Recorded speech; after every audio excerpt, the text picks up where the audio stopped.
guys, maayong gabi yung tanan. Ako i-share ninyo na very inspiring and interesting na message na akong na-learn yesterday sa Sunday Mass ni Pastor Steven Prado. Na siya title, gahapon naghihatag, but I forgot to write down on the paper. So, nalang ko gisulat na title sa kung gisulat na ko sa papel para ma-explain na kung klaro gid ba sa inyo para masabtan gid niyo ba. Main point gid sa preach ni Pastor gahapon. Nagsulat ko title guys. So, how to be saved from internal perish. So, man na ito mag-save sa ato ang kaguling guys from destruction na mawala ta forever ba. So, man na ito mag-save. O sa may purpose nga nung si Papa God as human form Jesus Christ. O si purpose ni Papa God nga nung hinao siya diri. O si mission ni Papa God diri sa kalibutan. So, ingon si Stephen Prado gahapon na we are broken in human nature. That's why we need a Savior to save us. Savior, si Jesus Christ. To save us, we are broken nature. We are sinners. We fall short. In the scripture in the Bible says in John chapter 3 verse 16, for God so loved the world that He gave His only Son, that whoever believes in Him should not perish but have eternal life.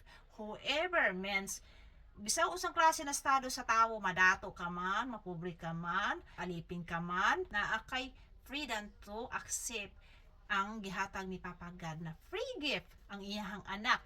Yang anak sa Jesus Christ may gadala uyawi for eternal life. So kung mutuo ka ni Papa Jesus, kung naakay faith niya, masave ka guys.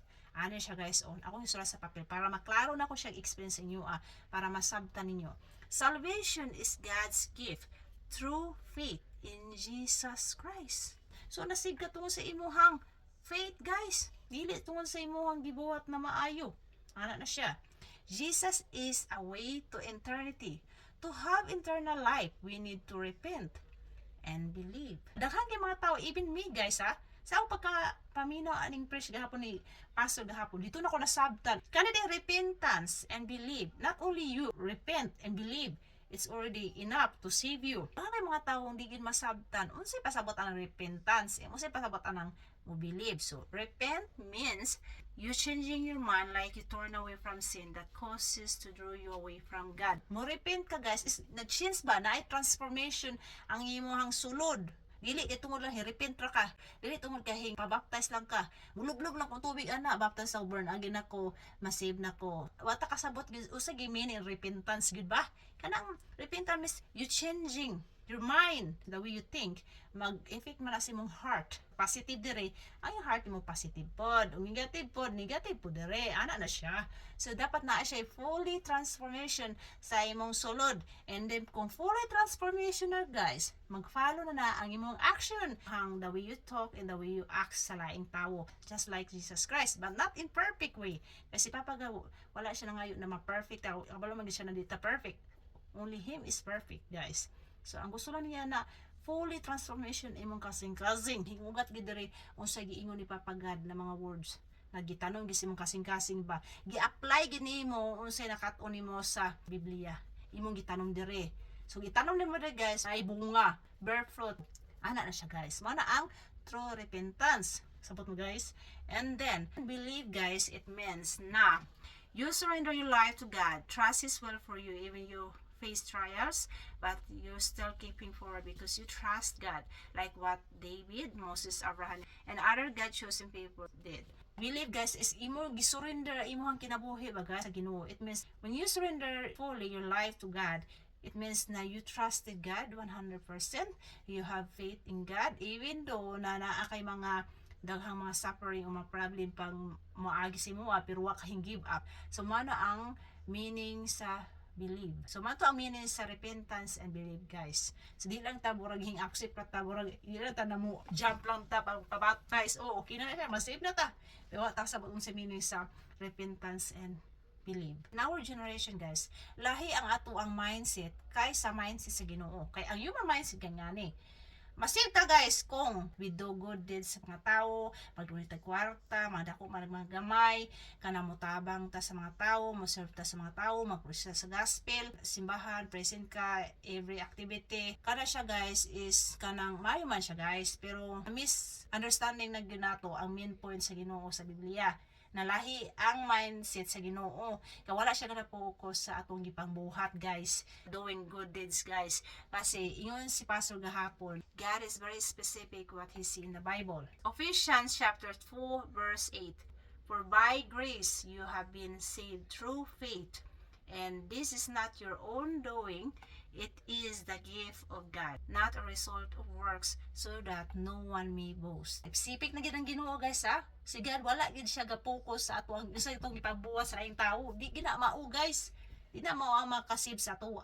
Katawanan kay to giyon ni pasag hapon ba. Sus uging ala pa man ng mindset sa Ginoo. Sus sayon ra kay sta na sibid tanan guys ing ano.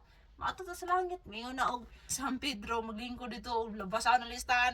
Okay, Andrian, usa man. Oh, sa pagsimba nimo, kapila makagasimba? Kana 4,000 times gusimba San Pedro. Ay sus, nga tuhang limit dire is kanang 3,000 plus. Oh, dawat na ka sa langit. Next, ana, unsa may gibuhat nimo sa mga tao? Kapila makitawag sa mga tao? Ana, sus unya na lang gid guys ang base sa Ginoo. Save gid ta. Asi for sure, save gid ta.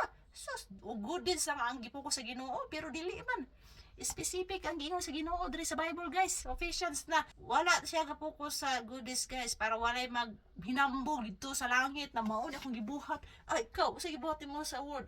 Mao na maayo na sibi ka ako. Kabalo ba kag isa ko gibuhat, intabang gadunit ko dako kay kwarta kay dato bigay ko sa kuan kalibutan. So grabe gid kadato nako gihatag gid ako katunga na kwarta sa pobre. Mao nasib gid ko. Nakapokus siya unsay solusyon mo kasing-kasing, nag-transform ba ka through repentance, hintuo bagid ka sa Ginoo, hintuo bagid ka sa iyang only son na si Jesus Christ na naay true faith ana siya guys. Masave ka guys, not in our doing good deeds. So specific gid kay ang Ginoo, walay sobra, walay kulang, as in perfect and exact and specific sa siyang giingon. So wala ga change ang Ginoo. Faithful kayo ang Ginoo nato sa iyang giingon siyang baba. So ana ang Ginoo. Ingana ang karakter sa Ginoo. So dito sa Biblia guys, naay duha ka klase na gate na gipilion sa mga tawo. Naay narrow gate and naay wide gate. So in scripture in the Bible, Matthew chapter 7 verse 13 to 14. Enter by the narrow gate, for the gate is wide and the way is easy that leads to destruction, and those who enter by it are many. For the gate is narrow and the way is hard that leads to life, and those who find it are few. So it means ana guys, sa wide gate guys, daghan kaayo sa generation na daghan mo pili na diri sa wide gate guys. Kay ngano, easy life, comfortable life, kana ba may problema ba? Kanang perfect life guys, walay problema, wala ga suffer guys. Pero kabalo mo guys, na distraction na siya. Kay nga naman, nagdepende ka sa imuhang nagkagulingon ba through your strength, your knowledge, na wala ka nagdepende sa creator. So easy life ka, gusto ka okay lang, walay problema, lingko lang ko, no problem, everything is perfect. But it ends up to destruction, and that's very dangerous guys. And sa narrow gate guys, kanang narrow gate is guys, is katong gipakita ni Pastor gahapon na kuan siya ba, piot ba na gate ba, gamayon na gate ba, na pasulutin mo piot kis tanan na agianan. Laha kay mga tawo na gamay ra mo sulod diha. Kay ngano, kanang pagsulod nimo diha na dapat i-ready mo kagulingon. Kay ngano, dahan kang magian na mga challenging imong kinabuhi, dahan kay mga suffer, dahan kay mahitabo sa kinabuhi na dahan problema. Pero kana siya guys, di na siya punishment sa Ginoo ha. Kanang discipline ka sa Ginoo. Gimold ka sa Ginoo ba to be a strong warrior sa iya ha, guys. Strong daughter, strong son. Mana ang gusto sa Ginoo, gidevelop kag ayo ba. Mao na mga suffering ana. And this same time guys, i-challenge imuhang faith sa Ginoo. So mao na siya. Mao gamay ra kayo mosulod anang narrow gate guys. Tungod ana, so dahan kayo mo give up tungod anang mga suffering. Kay not easy magid siya guys, not easy gid ang pag follow sa Ginoo. Jesus Christ not promised sa tuwa na kung follow tan tigaan ka niya og comfortable life and easy life. Di gid siya, guys. Ay na gid pag kanang pag imagine na perfect imong life kay naagi mga challenging ug daghang kay mga trials, but if you trust God 100% and true have faith sa iya, talagang maging successful ka. Not success mo kapulingon, na success ka tungod na mana imong mission sa kalibutan to glorify ang ngalan sa Ginoo, not in yourself. Masid ka tungod sa imong faith. So mana ang pasabot sa narrow and wide gate. Sad to say, dahan kay mga tao na mas pilion ang wide gate kaysa narrow gate. Pero dili diktator ang atong amahan na si Papa God, kundi He is kind, loving Father. Gitiyan ta sa Ginoo free will na magpili unsang dalan ato ang sudlan, wide gate ban or narrow gate. Naara sa tua, naa sa imoa, naa sa tua, naa sa kuha. So kita ray magbuot unsang klase na gate ato sudlan. Pero guys, ingon po to si Pastor gahapon na dili lang gyud pud ta mo mupili kag narrow gate, dili po ka mo tindog sa narrow gate sa gawas, dapat mosulod ka kay nayo ba na ay mo repent ko, napabaptize ako tingin ko kanina lagi na nang hintuo ko sa Ginoo, repent ako sa Ginoo. Pero wala gini mo gisulay usulod sa gate, ana ba? Wala mosulod man sa gate, guys. Fully surrender di mo kinabuhi sa Ginoo. Naging trust sa Ginoo, naging kay faith sa Ginoo. Mana ang pasabot siya. Ana na siya, guys. So, before I end this video, guys, ang Ginoo gid is specific sa iyang giingon sa Biblia, guys. Specific gid ang Ginoo, guys, ha. Di ta magama-gama og unsay mga sa ato'y pagtutuo-tuoan ng mga relihiyon o whatever diha. Kaya di na mga makasib sa tuwa. In the scripture in the Bible, in Romans chapter 6 verse 23, the payment for sin is death, but God gives us the free gift of life forever in Christ Jesus our Lord. And the other scripture in the Bible, according from Jesus Christ, Jesus said in John chapter 14 verse 6, I am the way and the truth and the life. No one comes to the Father except through me. Ang pasabot ana, guys, through Him ra gyud, through Jesus Christ ra gyud, guys. Kung naagi kay faith sa Ginoo, guys, masave gid ka. So mao na siya ang pasabot na si God is very specific sa iyang giingon sa Biblia. Walay kulang, walay adding. Perfect, exact, and specific. Kasi atong Ginoo, God is faithful in His word. Ana ra na, guys. So, kung nakasabot mo sa istorya, thank you. Wala mo kasabot, guys.